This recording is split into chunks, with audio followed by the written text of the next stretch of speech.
We should do what we can to make sure our students, despite the lack of resources, have every opportunity open to them that we can open for them.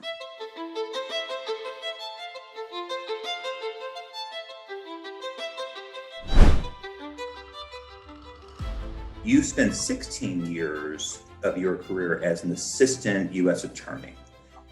What from that time, in a very high pressure role, what lessons learned, challenges overcome, opportunities for growth, still that you took from there that impact you still today as president of Chicago State and inform how you are? I will tell you some of the toughest days I've ever had as a lawyer or as a professional were spent in the U.S. Attorney's Office. And the skills that I took from that role that I bring to Chicago State are leadership, because ultimately I became chief of one of the sections and I led a team of about 50 lawyers every day.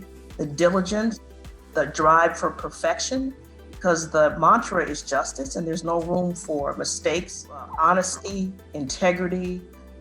Those are traits that I honed as a professional. You know, our theme was, if it hurts, turn it over.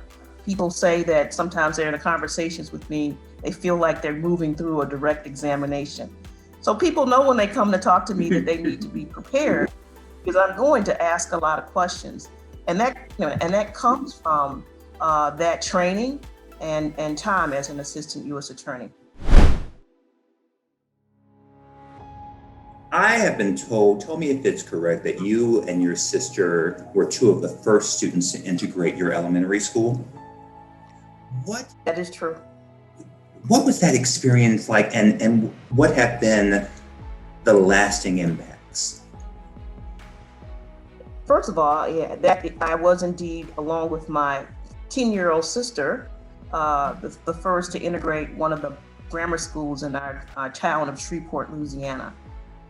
And to walk into a classroom where integration had been forced, long past Brown versus Board.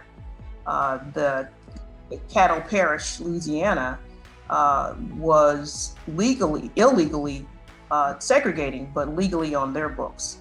So my mother, who was an educator in the school system, and her friends really fought for integration.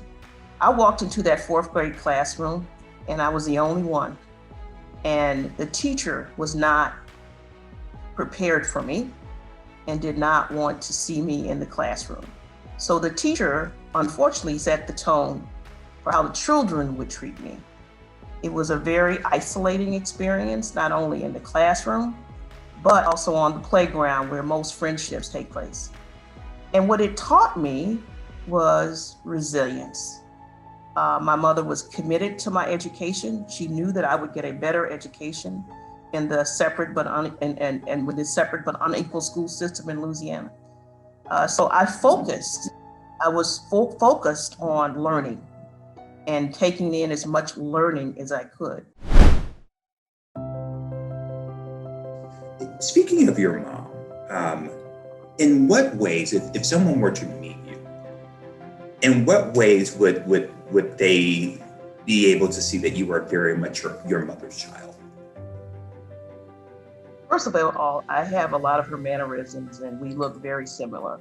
So they would know they were meeting somebody who was related to Jerry Scott. And secondly, my mom was no joke. I think, what I took from my mother is, first of all, her incredible courage, her fearlessness, because we were growing up in segregation and she was committed to integration. So it's the mother who took us to the eye doctor and said, I will not sit in the back room, waiting room. My children are here for service. We will sit in the front. It is a mother who demanded that we be allowed to use the dressing rooms to try on clothing in the clothing stores. So I'm watching this as a child, looking up to this mother. And it is a mother who I called and I said, Mom, law school is hard. And she said, what did you expect? So it was that kind of mother. It is she, the loving, guiding hand, but also just pushing you, but supporting you all at the same time.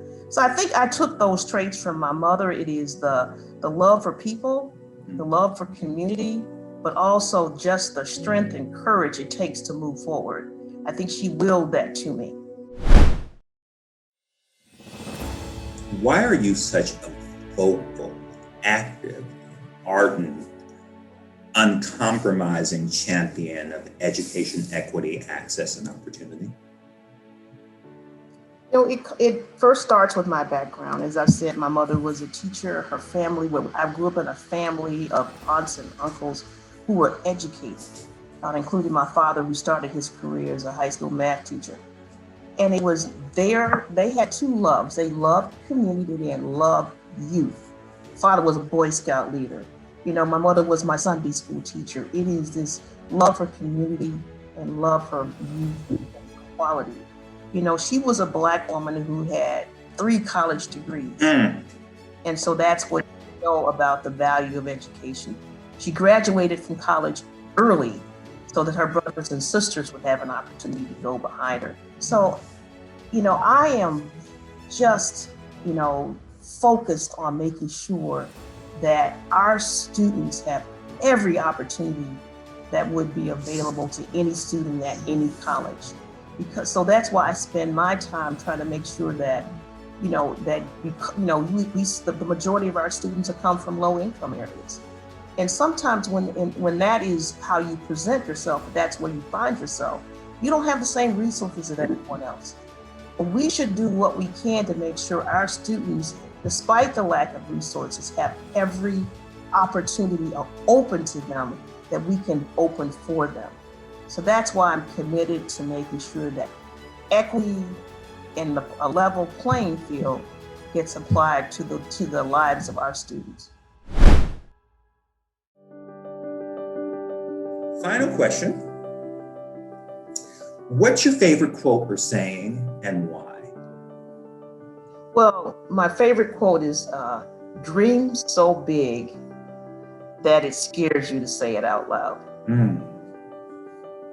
So I push myself to articulate, my vision, because I know that when I say it, my team will catch their breath. There will be a reaction. So